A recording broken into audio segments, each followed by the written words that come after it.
पिंपळगाव घोडे सतीचा मोढा परिसरात शेळ्यांचा बळी घेणाऱ्या बिबट्याला अखेर वन विभागाने जेरबंद केलं आहे।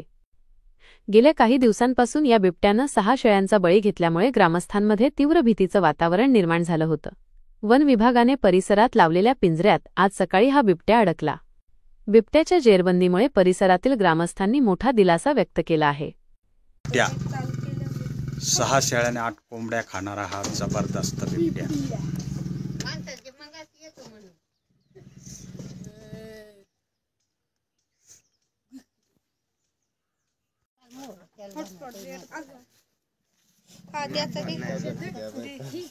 सतीचा मोढा पिंपळगाव घोडे या ठिकाणी अखेर बिबट्या जेलबंद।